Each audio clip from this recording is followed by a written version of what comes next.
Yo, what's going on everybody? It's your boy Naruto Explain here, and today we're gonna have some brand new news for some of you guys. This is gonna be breaking news to you, and for others such as myself who are hardcore junkies that read every bit of information that comes out in relation to Naruto and Boruto, this is news we've already known, which is we have direct clarification on the process of the working relationship of the Naruto series creator Masashi Kishimoto and the Boruto manga illustrator Mikio Ikemoto, the longtime assistant of Kishimoto who was given the opportunity to draw Boruto's manga back in 2016. That's why in today's newest Naruto Explain video, we're going to not only go over this information, but we're going to clear up some of the stuff that's been taken out of context, and we're going to put out some of the fires that are being spread by some disingenuous actors who now suddenly have moved the goalposts when it comes to this topic, because one of their major talking points of Kishi not being involved in the story has gone down the drain. So jumping right into it,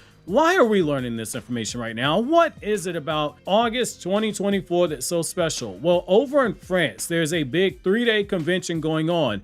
And this is the first time in almost 10 years since Kishimoto has been to a major convention outside of Japan. The last one being New York Comic-Con that yours truly went to back in 2015. So this is a big deal because Kishimoto, like his mentor, the late great Dragon Ball mangaka Akira Toriyama, getting him out post-publication of his series, it isn't an easy thing to do. So when he does make appearances like this, it is a really big deal. This is also the first convention that Ikemoto has gone to since 2018 for the Italy Comic-Con, where Ikemoto and his editor from Shueisha, they participated in a 3-day panel, just like we have this whole weekend right now over in France. During day one of the con, we got a ton of information from Kishimoto's role in the story, the fights that Kishimoto and Ikemoto have had when it's come to the story points, in-depth information on characters like Kawaki, Boruto, Sarada, and Ada, as well as Kishimoto's own regrets back when he drew Naruto's manga, most namely the fact that he never explored Sakura and the relationship with her parents, which that's why he did the storyboards for Naruto Shippuden's movie Road to the Ninja, because that's stuff he couldn't use for the manga. All this stuff is connected to the main topic of the video, which is Kishimoto's involvement in the story, which is exactly what we were told several years ago. Kishimoto is writing Boruto's story and has been writing the story since he took over Baryon versus Ishiki battle onward. As I've said for years now, this is a collaboration between Kishimoto and Ikemoto when the story's being written. Let me restate this. This is a collaboration. The major points of the story, they are written by Kishimoto, and it is planned out until the end of the story. Each month after Ikemoto does the Nemo for each chapter, which the Nemo is basically the storyboards, changes get made, and Kishimoto and Ikemoto, they hash out the changes, they come to an agreement, and then Kishimoto either approves what has been changed or he pushes back against it. This happens every month when he checks over the storyboard. Serialization, that is in reference to the chapters themselves, just as you'll have some animators or you have some writers like say Masaya Honda, when they work on anime episodes, they'll say that a new chapter is out and they mean it's a new episode. It's part of the language barrier with Japanese into other languages, most notably because they don't translate word to word when you translate into Latin-based languages and most importantly Romance-based languages. The issue comes down to what I strongly believe is we have a ton of new readers to the manga medium who got into it back when COVID lockdowns are happening, and there was this huge giant explosion of new manga readers, which hey, I totally welcome, particularly when it comes to the digital manga readers who now make up 75% of the marketplace. And there are people who are purposely taking advantage of this to start pushing some half-truths because they're so dug in on the stance they made 4 years ago, and they are omitting the process that is out there, has been out there for years now, and the fact that this is a not new development that's going on for Boruto's story, and it's not something exclusive to Boruto's story. This is commonplace practice. The process to create the story, it's not changed. It's exactly as what Ikemoto said 8 years ago, and it's exactly what the Shueisha editor at the Italy Comic-Con said back in 2018, which is that the script is made for the story. The script is passed along to Ikemoto. Ikemoto handles the Nemu, which is what I explained to someone on Twitter before this press conference information dropped. The Nemu is basically the draft of the story, which follows the story points given, but the artist will make changes to said draft, and then said changes are discussed at the next meeting that takes place. And then the mangaka proceeds into the inking phase with their assistants, which is why mangaka have assistants to help with that portion, to meet deadlines, and to do things such as corrections and color the stuff that you see for the magazines and chapter covers if there is a color manga chapter cover. Some mangaka are more hands-on, like Eiichiro Oda, who has a handful of assistants, but he does like 90% of the work.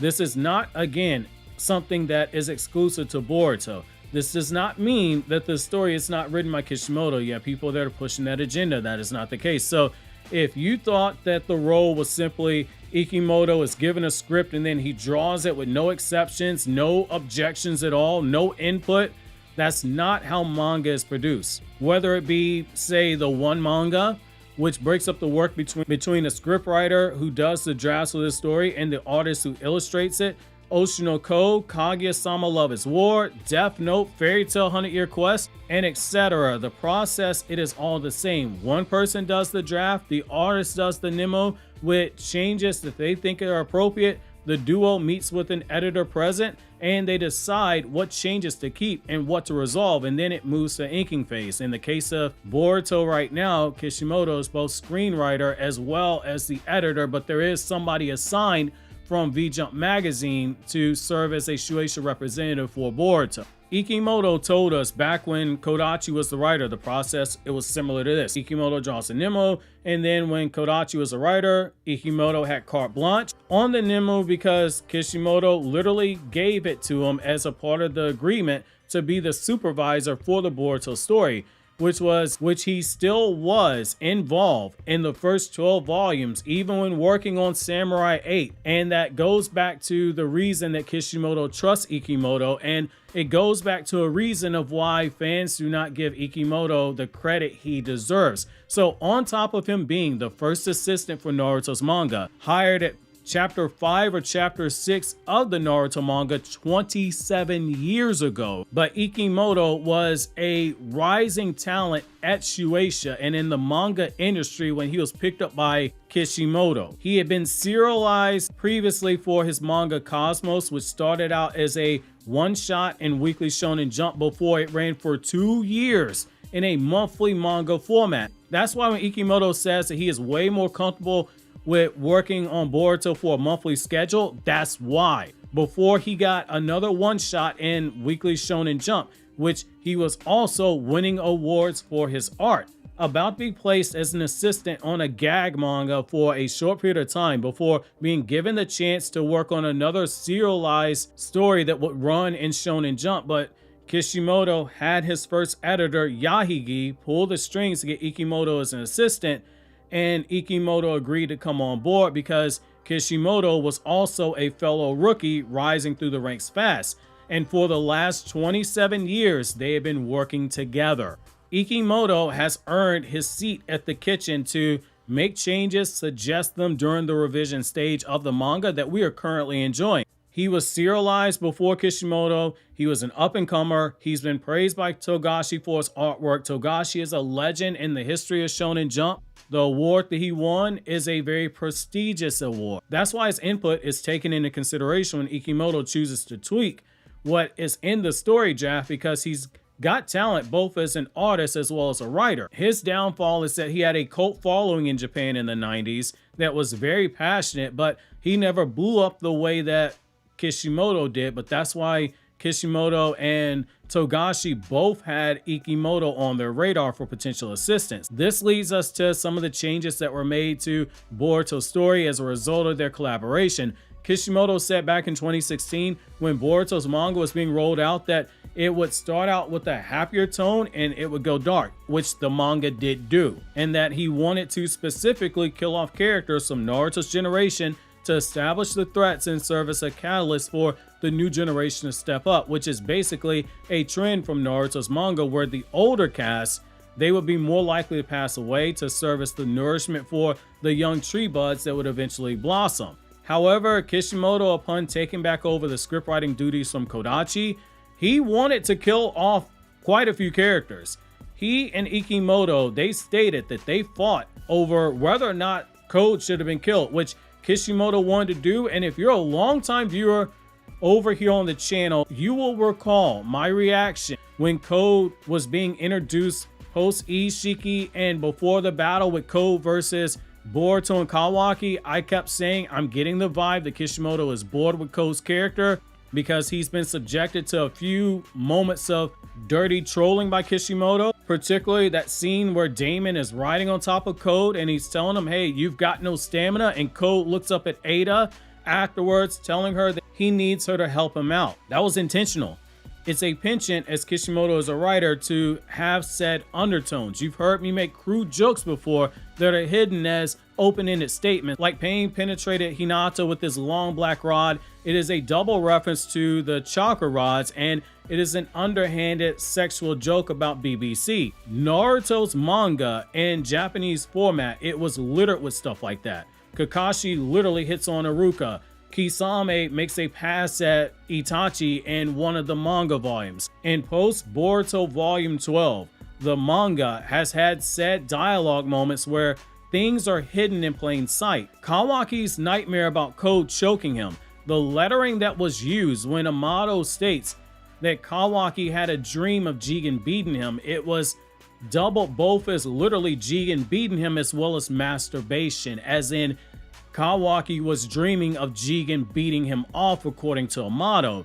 Ada saying that the battlefield is a mess. The lettering that was used, it had double meaning in Japanese. It meant both literal battlefield, which is what Naruto and Boruto, Kawaki, etc. are on, but it also meant the state of romantic affairs being a mess right now, which was for her attempting to get Kawaki, who she was in love with. That's why you've had people such as myself, my buddy America to Japan, who's helped me out on translations, Organic Dinosaur, Anime Blue, and a handful of other hardcore OGs back when Naruto was in the Scanlation era, before we ever got Crunchyroll and Shonen Jump app and Manga Plus. We know the writing signatures of Kishimoto's lettering, because he will slip in lettering that has multiple translations for a franchise that tells you a ninja must see through deception.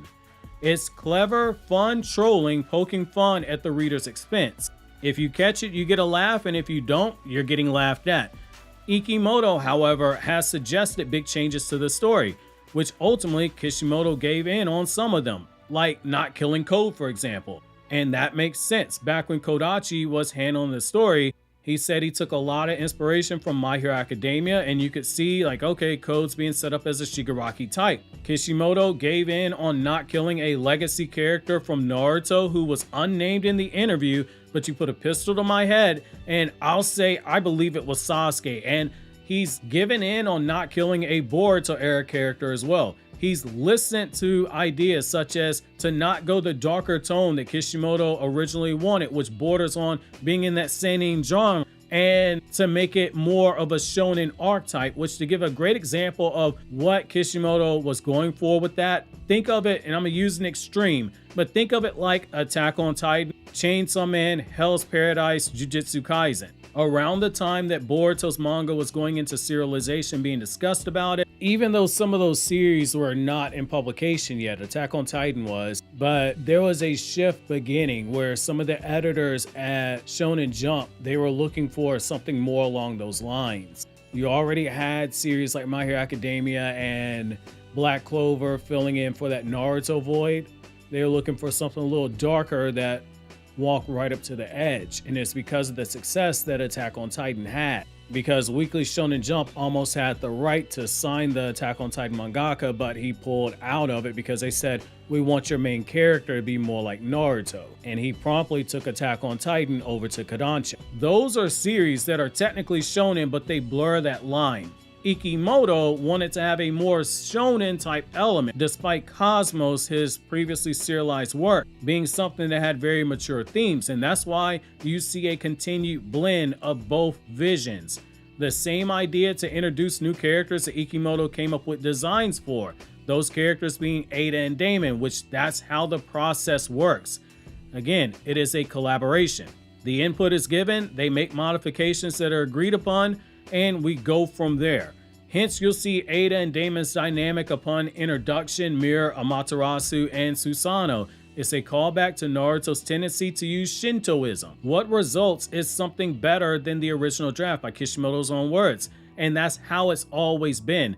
Even when Kishimoto was writing Naruto, his editor Yahigi served as a similar role here. Yahigi was in that revision process. Yahigi stopped Kishimoto from making both the 3rd Hokage and the 4th Hokage dogs. Another reason you should be checking out those Honest Truth videos, because that Minato video I did that an editor worked on tells you the whole story behind how Minato's character was absolutely changed for the better, along with other Minato facts that you don't know watching the anime. He stopped Kishimoto from introducing Kakashi in chapter 2 of the manga, telling him he needs to give Naruto rivals first by making Konohamaru, who debuts in chapter 2, and then making Sasuke as a rival and introducing Sakura as a heroine and a love interest for a love triangle. Both of those characters showed up in chapter 3 or chapter 4. All things Kishimoto was against. But it's hard to picture Naruto without any of those characters. The Akatsuki members, they were literally supposed to be monsters, not human rogue shinobi. Naruto's father wasn't originally meant to be the 4th Hokage. Originally, Naruto's father was meant to be on a long-term mission away from the village, a concept we see reused with the Sasuke and Sarada dynamic, and he would be later on introduced before Yahigi said, hey, it makes more sense if the boy who wants to be Hokage, his father is the 4th Hokage. Again, it's hard to imagine these things without that type of input. Collaboration, it has always been in the blood for Kishimoto when he respects the person that's in the kitchen with them, whether it be Yahigi or whether it be Ikemoto currently. For instance, Boruto's iconic Vanishing Rasengan, it was not Kishimoto's idea. Back when the Naruto New Era project was introduced and announced back in 2014, the side stories that were meant to fill in the blanks for the blank period. So it was announced that you'd have the Hida novels, the Shinden novels, the Naruto The Last Movie, Naruto Gaiden, better known as the Shin Uchiha arc in the Boruto movie, which was originally meant to be a short 10-chapter manga to close out the Naruto story before Shueisha approached him and said, hey, Naruto Last did amazing. We want another movie. We'll take that script. And he got the chance to make it a screenplay, which led to Kodachi and the movie director getting into the kitchen, which is how we got the Vanishing Rasengan. That was the brainchild of Kodachi. That was never in Kishimoto's original draft that he was going to make into a manga. That is why when Kishimoto was approached to draw Boruto after the movie did successful numbers, he was offered the exact same monthly schedule. He insisted that Ikemoto draw it and that Kodachi write it and that he would stay on as a supervisor. This notion he was not involved prior to 2020, it is nonsense that disingenuous actors have spread out when the info has been out there repeatedly by multiple people involved in the process, but willful ignorance is a thing. That brings me to the new part of information we got as well. So Kishimoto and Ikemoto once again confirmed that Boruto takes on some of Sasuke's traits, namely his jutsu and his clothing, because he wants to make sure that Sasuke is remembered. Another reason I think that Sasuke was supposed to die. This also goes back to what Kishimoto said in 2015. Originally, Sasuke was never meant to be Boruto's sensei, but he changed his mind and wanted their relationship to mirror the Gohan, Goku, and Piccolo relationship, where Naruto's the father like Goku, Boruto's the son like Gohan, and Sasuke is the rival who became the teacher to the son in the way that Piccolo was. Sarada's design was also discussed, with it being confirmed. What I said when the design got first introduced and I got called crazy for it, her whole design is an open rebellion to show support for Boruto and Sasuke. Those Uchiha earrings that are on her face, they are meant to show her pride for supporting Sasuke, to show she is proud of being an Uchiha and in dire support of her father, where the moment you look her in the face, you're reminded who she is. It's not the same as having the crest on the back. She's putting it in your face. She knows her father's a traitor and she's still supporting him. The jacket is the exact same type of jacket that Boruto wears. It is purchased from the literal store that Boruto shops at, and that's why it's so big on her. The jacket is a man's jacket. Whereas Boruto's jacket was black and pink, Sarada chose a jacket that is black and red. Red being a color close to pink because one is a branch off of the other on the color wheel itself.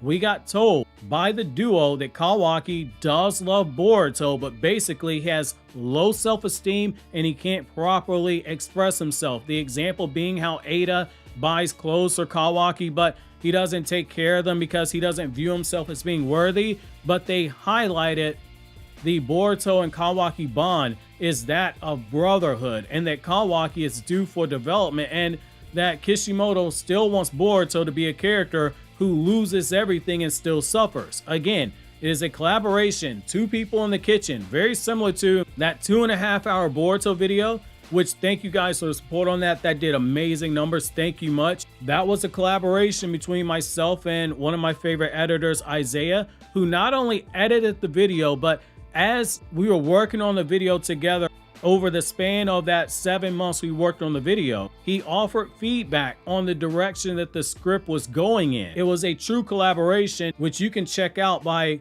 clicking here on the left to watch that video, and over on the right we got the new Boruto chapter review for those of you guys who've not seen it just yet.